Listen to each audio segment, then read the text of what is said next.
Bonjour à tous, bonjour à tous, bonjour à tous. Bienvenue dans Midi en prière. Le temps de prière que nous prenons les jeudis, mais également les mardis, chaque semaine, où on prend 15-20 minutes. En tout cas, on prend quelques minutes à pouvoir rester concentré dans la présence du Seigneur, recharger les batteries, se réaligner sur le Seigneur. Amen. Gloire à Dieu. Alors, je suis vraiment honoré de pouvoir être avec chacun d'entre vous. J'espère que vous m'entendez bien, que vous me recevez bien. Amen. Comment est-ce que vous allez au passage? Comment est-ce que vous allez? En même temps que vous êtes en train d'interagir, je vais vous encourager à pouvoir partager ce moment afin de pouvoir aider une personne également à inclure le Seigneur dans sa journée. Amen. On refuse que Dieu soit seulement là à notre coucher, que Dieu soit seulement là à notre réveil, mais on veut vraiment inclure le Seigneur tout au long de notre journée. Et peu importe le jour. Amen. Ok. Seigneur Jésus, je te remercie pour toutes les personnes qui sont présentes, toutes les personnes, Seigneur, qui disposent de leur temps, Seigneur, alors qu'elles pourraient être en train de manger, alors qu'elles pourraient vaquer à d'autres occupations, discuter avec leurs collègues. Mais Seigneur, plusieurs qui sont en train maintenant de me suivre sont concentrés sur toi, veulent prendre le temps de se concentrer sur toi, de réaligner leurs pensées et leur être vers toi. Alors Seigneur, je prie que tu puisses vraiment nous aider à pouvoir rester concentrés pendant ces moments, que nos pensées soient captives à la volonté de Christ, au nom puissant de Jésus-Christ. Laisse qu'à travers chaque mot, chaque interaction, chaque chose qui vont être partagées pendant ce moment, nous puissions entendre ta voix, recevoir ce que tu désires nous communiquer. Au nom de Jésus-Christ. Amen. Gloire à Dieu. Gloire à Dieu. Alors, par la grâce du Seigneur Jésus-Christ, nous avons eu l'occasion dernièrement de parler de l'importance de l'Église.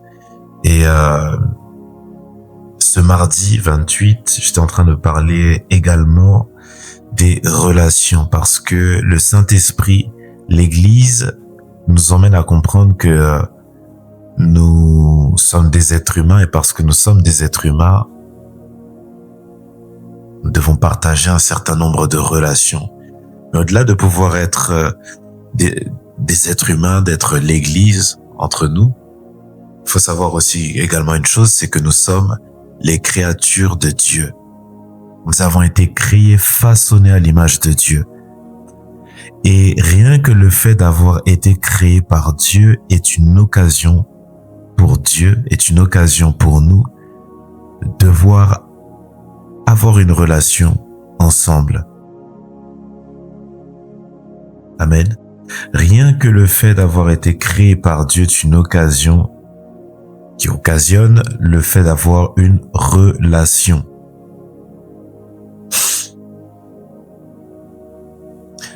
Alors j'aimerais qu'on puisse prendre un texte avant de pouvoir prier aujourd'hui. On va prendre Apocalypse chapitre 3, verset 20. Apocalypse chapitre 3, verset 20.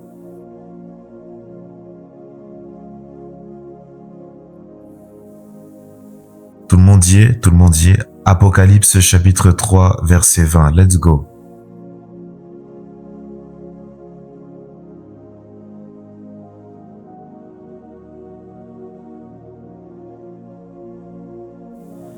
C'est bon? Ok. Apocalypse chapitre 3, verset 20. Voici, je me tiens à la porte et je frappe. Si quelqu'un entend ma voix et ouvre la porte, j'entrerai chez lui, je souperai avec lui et lui avec moi. Amen. va prendre également Jean chapitre 14 au verset 21. Jean chapitre 14 au verset 21. On peut y aller? Ok, 1, 2, 3. Celui qui a mes commandements et qui les garde, c'est celui qui m'aime. Et celui qui m'aime sera aimé de mon Père. Je l'aimerai et je me ferai connaître à lui. Amen. Alors nous sommes en train de parler des relations et plus précisément là je suis en train de parler de la relation avec notre Dieu, la relation avec notre Dieu, Dieu le Père, qui nous permet de pouvoir avoir une certaine facette, une certaine image de la relation que l'on peut mettre en parallèle avec la relation que l'on a la possibilité d'avoir avec son Père. Amen. Parce que tout être humain qui se meut sur la terre par la grâce de Dieu pour pouvoir exister, Dieu a fait en sorte que pour pouvoir exister, nous puissions avoir un Père. Et très souvent, on utilise cette phrase pour dire que les pères sont comme des repères. Amen. Les pères sont comme des repères pour nous. Ils bornent, ils tracent le chemin pour nous.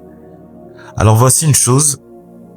Dans Apocalypse chapitre 3 verset 20, nous pouvons constater, nous pouvons voir, rien qu'en lisant ce verset, que c'est Dieu qui désire avoir une certaine relation avec l'être humain, des interactions avec l'être humain. Parce qu'il va dire, voici je me tiens à la porte et je frappe. Dieu respecte notre volonté à pouvoir lui ouvrir la porte ou non.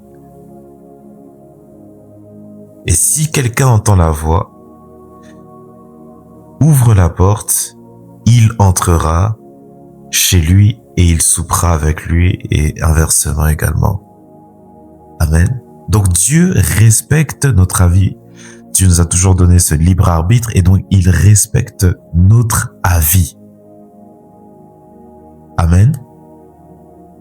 Alors voici une chose, frères et sœurs. Dieu veut une relation avec nous, mais maintenant, pour que cette relation puisse exister, il faut qu'il y ait une certaine réciprocité. Il faut qu'il y ait la volonté des deux côtés. Il faut que la relation soit bilatérale. Elle ne soit pas seulement à sens unique dans un seul sens, mais il faut que la relation marche dans les deux sens. Amen, amen. Il faut que la relation marche dans les deux sens.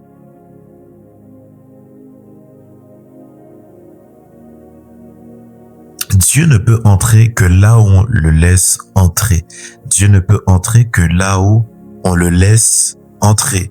Dieu ne peut entrer que là où on le désire, on le cherche, on le veut. Dieu ne peut pas entrer là où on ne désire pas sa personne. C'est ainsi que vous allez voir que Jésus-Christ va dire à ses disciples que là où on va pas vouloir vous recevoir, secouez la poussière. Amen. Ne restez pas là, partez. Même Jésus-Christ, là où à un moment donné, il a voulu accomplir un certain nombre de disciples, il a voulu accomplir un certain nombre de miracles, à un moment donné, on n'a pas voulu de lui. La Bible va dire même que les siens ne l'ont pas reçu. Amen. Mais là où on est reçu, c'est là où on est en capacité de pouvoir déverser réellement ce qu'on a à l'intérieur de nous. Amen. Là où on est reçu, c'est là où on a la capacité d'ouvrir son cœur. Maintenant, Jean chapitre 14 va nous dire ceci, que celui qui aime Dieu garde ses commandements. Celui qui dit aimer Jésus-Christ, la manière dont il doit montrer qu'il aime Jésus-Christ, c'est pas avec la parole d'abord, c'est parce qu'il garde les commandements de Christ.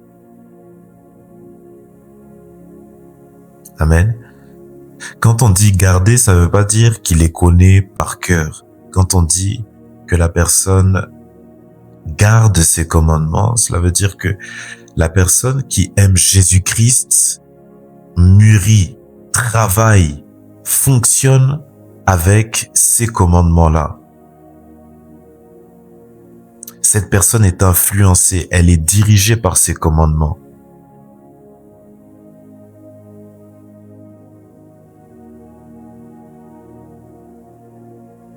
Amen. Quand on dit garder les commandements de Christ, ça ne veut pas dire les lire chaque jour. Il y a beaucoup de gens qui connaissent la loi, beaucoup de gens qui connaissent la Bible, mais c'est pas pour autant qu'ils gardent les commandements de Christ. Celui qui garde les commandements de Christ, c'est celui qui obéit à ses commandements. C'est celui qui les considère, c'est celui qui inclut ces commandements dans sa vie, dans son mode de vie, et qui ne les exclut pas. Amen. C'est celui qui inclut ces commandements. Amen. Et c'est ainsi que il va y avoir, parce que je le disais tout à l'heure, Dieu désire avoir une relation avec toi. Est-ce que tu peux le noter en commentaire? Dieu désire avoir une relation avec moi. Oui, Dieu désire avoir une relation avec toi, avec moi. Mais pour que cette relation puisse prendre place, pour que cette relation soit relation, pour que cette relation découle sur une communion qui est positive, bien sûr, il faut qu'il y ait cette réciprocité. Des deux côtés, il faut cette volonté-là. Et pour qu'il puisse y avoir cette volonté-là, Dieu l'a. Mais maintenant, cette volonté-là doit s'activer, doit s'allumer en nous. Et pour pouvoir allumer cette volonté-là, il faut aimer Dieu. Et pour l'aimer, il faut obéir à ses commandements. Amen. Il faut obéir à ses commandements pour pouvoir aimer Dieu. Il faut obéir à ses commandements pour pouvoir montrer son amour à Dieu. Les paroles partent. Les paroles sont éphémères. Les paroles peuvent changer du jour au lendemain. Alléluia. Mais les actions d'obéissance, frères et sœurs, elles marquent. Alors, ce midi, frères et sœurs, j'aimerais qu'on puisse prier Dieu. Parce que beaucoup, on est là, on dit, oui, je veux une relation avec Dieu, je veux une relation, mais on n'arrive pas à obéir à Dieu. Or, l'obéissance vaut mieux que les sacrifices. Alors, j'aimerais aider une personne cet après-midi. J'aimerais m'aider moi-même. J'aimerais qu'on puisse s'aider ensemble cet après-midi. Vous savez une chose, frères et sœurs, l'être humain a la difficulté à pouvoir obéir. Mais Jésus-Christ est venu sur terre avec la casquette. Il est venu sur terre avec la fonction. Il est venu sur terre avec la volonté de montrer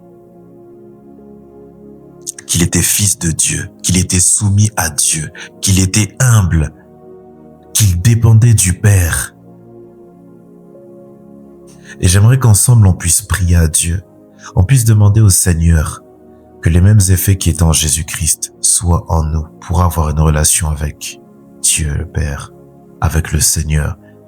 Jésus-Christ avait une relation avec Dieu. Cette relation a perduré. Cette relation était belle. Cette relation a fait en sorte que Jésus-Christ a été appelé le Fils bien-aimé. Pourquoi? Parce que il a accompli ce que le Seigneur désirait. Il a accompli ce que le Père désirait. Il était soumis au Père. Lorsqu'il avait besoin d'accomplir un miracle, il était soumis au Père. Il était soumis au Père. Tout ce qu'il faisait, c'était pour rendre gloire à Dieu. Toute sa vie qu'il a menée, c'était pour rendre gloire à Dieu. Et Seigneur, nous voulons vivre comme Christ par nos propres forces. Seigneur, c'est difficile de pouvoir obéir. C'est difficile de pouvoir garder tes commandements. Seigneur, nous savons de quoi nous parlons parce que c'est pas que nous ne t'aimons pas, mais il y a des fois on a envie, mais c'est trop difficile. C'est trop difficile. Et ça brise nos relations avec toi, des fois, parce que on dit t'aimer avec la bouche, mais on ne t'honore que des lèvres, mais pas du cœur. On ne t'honore que des lèvres, mais pas sincèrement. Seigneur, pardonne-nous à chaque fois qu'on a désobéi. Pardonne-nous à chaque fois qu'on a fait le contraire de ta volonté. Mais Seigneur, aujourd'hui, on veut te demander, s'il te plaît, accepte-nous tels que nous sommes, mais surtout, change-nous afin que nous devenions comme Christ. Je crois que lorsque tu as créé Christ, Seigneur, Christ n'était pas une fin de série, mais tu as créé Christ parce qu'il était le premier-né d'une nouvelle génération, d'une nouvelle création. Et si Christ, Seigneur, a pu t'obéir, si Christ a été soumis, ce qui a permis à ce qu'il puisse y avoir cette réciprocité, une relation saine, une relation où toi tu viens toquer à la porte du cœur, tu viens toquer, mais où on te laisse entrer et on soupe ensemble. Seigneur, c'est ça qu'on veut, c'est ça que nous désirons. Alléluia. Et là où nous sommes, j'aimerais qu'on puisse prier et demander à Dieu, Seigneur, aide-nous, Seigneur, à t'obéir. Là où, Seigneur, on avait des manquements pour pouvoir t'obéir. Là où, Seigneur, nous étions désobéissants. On n'arrivait pas même des fois à avoir des relations de manière globale dans la vie avec des amis, des relations sentimentales, des relations professionnelles, parce que nous ne sommes pas des personnes qui obéissons. Alors Seigneur, aujourd'hui on veut te demander, viens nous aider Seigneur à obéir. Viens nous aider à obéir Seigneur, c'est trop difficile, on n'arrive pas à t'obéir. Il y a des fois, Seigneur, où l'ordre que tu nous donnes, Seigneur, est tellement pour notre bien, mais on n'arrive pas à obéir. Seigneur, nous reconnaissons que nous sommes imparfaits et que Christ seul est celui qui a réussi haut la main le test et qui peut nous conduire dans ce chemin-là. Car il est la vérité, il est le chemin également, il est la vie. Et Seigneur, aujourd'hui, aide-nous à pouvoir, Seigneur, être des hommes et des femmes obéissants. Aide-nous à être ces hommes et ces femmes, Seigneur, qui recherchent à pouvoir, Seigneur, avoir cette communion avec toi en t'écoutant, en gardant tes commandements. On ne veut pas t'obéir, Seigneur, avec nos mots seulement. On veut t'obéir avec sincérité de cœur. Je veux garder tes commandements, Seigneur, tous les jours de ma vie. Alléluia. Je veux garder tes commandements, Seigneur, même lorsque c'est trop difficile. Même lorsque c'est trop difficile, je veux garder tes commandements. Seigneur Jésus, aide-moi à les garder. Aide-moi à les garder, Jésus. C'est trop difficile, mais aide-moi. Je veux souper avec toi. Seigneur, la relation qui avait commencé entre toi et moi avant que je ne sois manifesté sur cette terre, je veux la continuer, Seigneur, de la même manière qu'Adam a pu la continuer, de la même manière que Jésus-Christ a pu la continuer. Je veux la continuer. Et que rien ne me sépare de toi. Que rien ne me sépare de toi. Mon frère, ma sœur, toi qui m'écoutes, Dieu veut une relation sincère avec toi, une relation transparente, une relation d'amour. Mais pour pouvoir avoir cette relation, et lui et toi, Dieu a déjà fait ce pas, mais il attend aujourd'hui, il attend demain et il attend pour l'éternité que tu puisses lui être obéissant. Il attend que tu puisses lui laisser la porte ouverte. Il attend qu'on puisse lui laisser la porte ouverte afin qu'il puisse, lorsqu'il toque, entrer et que nous puissions souper ensemble, partager des moments conviviaux, partager des moments de joie, partager chaque chose ensemble, partager certains secrets autour d'une table. Merci, cher Saint-Esprit. Toi qui es au contrôle de toutes choses, reçois la gloire. Au nom puissant et suprême de Jésus-Christ. Tout